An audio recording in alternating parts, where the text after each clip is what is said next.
Yan, so mayroon tayong unit ngayon na DE64WK6A engine. So ipakita ko sa inyo kung ano lang ang problema nito.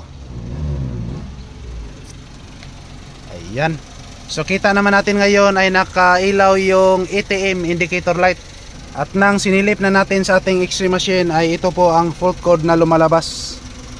P2229. Naka-indicate po dito ay barometric pressure sensor high. So ngayon hindi po ako nagpadugay-dugay. Ayan, so nagpalit po ako agad ng barometric pressure sensor o tinatawag na atmospheric pressure sensor. Dito po yan nakalagay.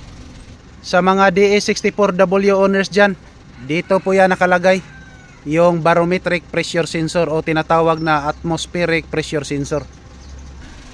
At nang napalitan na namin ito ay hanggang ngayon hindi nabura o umiilaw pa rin yung ATM indicator light. Alam naman natin mga kalbularyo na pag lumalabas yung fault code na P229 ay maaari na marami po tayong i-consider na dahilan.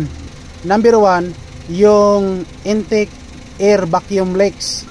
So pwedeng magkakaroon at lumalabas yung code na ganito. At yung mga misfiring, pwede rin. At yung map sensor, throttle sensor. Ngayon kung napansin nyo, naka-easy po dito. Ayan o. So naka-on ang AC natin. Pero hindi nag-function yung compressor. Tingnan nyo ang magnetic clutch. So hindi umiikot. Ngayon po, nang itry kong burahin yung fault code rito, ay umiikot yung magnetic clutch. Tingnan natin So clear fault code. Ayun. So pansin nyo ngayon mga kalbularyo ay iikot yung aircon compressor. Ayan. So tingnan natin dito sa panel board. So ngayon itry kong ibura dito sa X-ray machine. At observe po tayo dito sa nag-iilawan na kwartahonon. Ayan. Nang burahin ko ang fault code rito ay sabay umikot yung compressor. Ayan o. So tingnan natin. Ayan, so nawala siya at iikot ang compressor. Ayun. Nang nakahinto na ang compressor dito ay sabay rin bumabalik yung ATM indicator light. Ayan. So ngayon, ibaklas po natin yung lahat ng wiring doon sa mismong ECU papuntang distribution dito. Baklasin natin yan kasi wala tayong ibang nakikita na problema. At yung lahat na fuses at release doon ay wala ding problema. Ayan, so baklasin natin yung wiring harness. Ayan, so ito na po ang ginagawa ko ngayon. Kita nyo ngayon na binaklas ko ang buong engine harness nito. At tiningnan ko rin yung mga wiring individual. So sa dito wala akong nakikita na problema.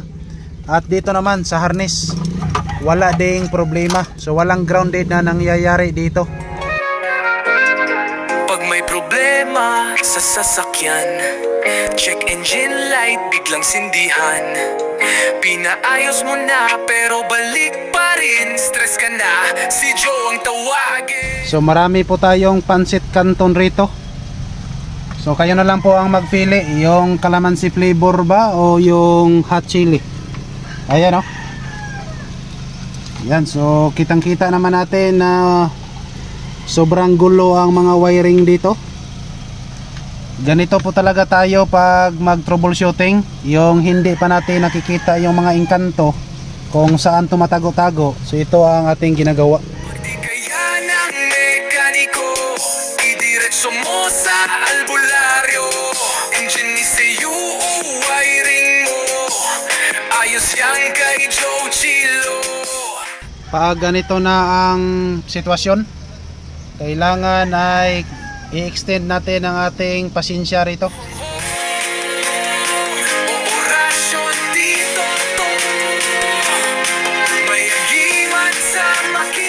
Ayan, so pagkatapos na naming na-check up lahat yung wiring rito, binalik namin lahat pati yung bumper. So ngayon tingnan natin. At wala naman tayong nakikita na problema doon sa wiring harness. Kita naman ninyo ngayon, naibalik na namin lahat yung wiring. Yan. So ngayon pandarin natin ang makina. Ayan o. So hanggang ngayon ay patuloy pa rin lumalabas yung ATM indicator light. At tingnan pa rin natin dito sa X-ray machine natin. Manual o automatic transmission, aircon mo kahit sobrang weird. Under chassis, program sa ECU, albularyong mekaniko lang ang true. Pag di kaya ng mekaniko, idiretso mo sa albularyo. Engine ECU o i-wiring mo, ayos yan kay Joe Chilo. Hahong-hong o orasyon. Ayan. So hanggang ngayon ay andito pa rin yung barometric pressure circuit high. So hindi talaga nabura kasi wala naman tayong nakikita na shorted wires o loose contact dito sa wiring. So ngayon i-try lang muna nating paandarin ang aircon. Ayan o, so naka-AC na po ito. AC on. So hanggang ngayon ay hindi pa rin umiikot yung compressor. At dahil sa wala na tayong nakikita na problema rito, so napilitan tayong magpalit na lang po tayo ng ECU. Yan. So wala na tayong ibang pinagdudahan rito. Palitan na lang natin ng ECU. At least kahit wala po tayong nakikita sa mga wiring, ginawa pa rin natin ang mga possible causes. Yan. So ngayon, palitan natin ng bagong ECU. Surplus pa rin ang gagamitin natin para malaman natin kung ang ECU ba talaga ang problema, kasi wala na po tayong ibang nakikita. So last option na po ito. At pag sakaling hindi iubra ang ating hula-hula during the pita, surrender po tayo. Wala na tayong ibang magawa dyan. Okay, palitan natin to.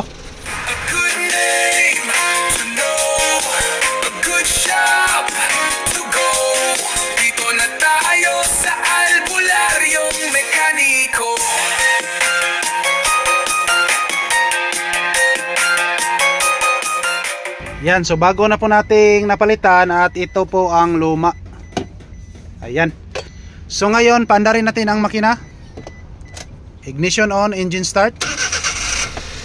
Ayun. So kita nyo ngayon mga kalbularyo ay hindi na lumalabas ang ATM indicator light rito. Yan. So ngayon, itry lang muna nating i-on ang aircon. Ayan o. So sabay iikot yung compressor rito. Hindi masyadong klaro po dito sa video, pero umiikot na ang compressor motor natin ngayon. Yan. So i-off natin. Ayan o. So naka-off position na po ito. At ibalik nating i-on. Ayun. Iikot na talaga ang aircon compressor ito. At titingnan natin dito sa ating X-ray machine. Read fault code. Ayan. So kita nyo ngayon mga kalbularyo ay hindi na lumalabas yung P2229. Yan. At hindi rin lumalabas ang ATM indicator light rito. Okay. So ganyan lang po ang ating pinalitan. ECU problem lang po. Sa mga DS64W owners dyan, ito po ang palagi nyong tandaan. Pag lumalabas yung ganong problema, ay marami talaga tayong i-consider na possible causes. At kita naman ninyo yung mga ginagawa namin dito, malaki talaga ang aming gikuri-kuri at gipangtangtang rito. So nagamit yung TDK natin, tanggal dalakoot. Yan. So now I declared problem solved na naman po tayo rito. ECU problem, ECU issue solved. So maraming salamat po sa inyong panonood. As always, to God be all the glory. Thank you so much. Babo.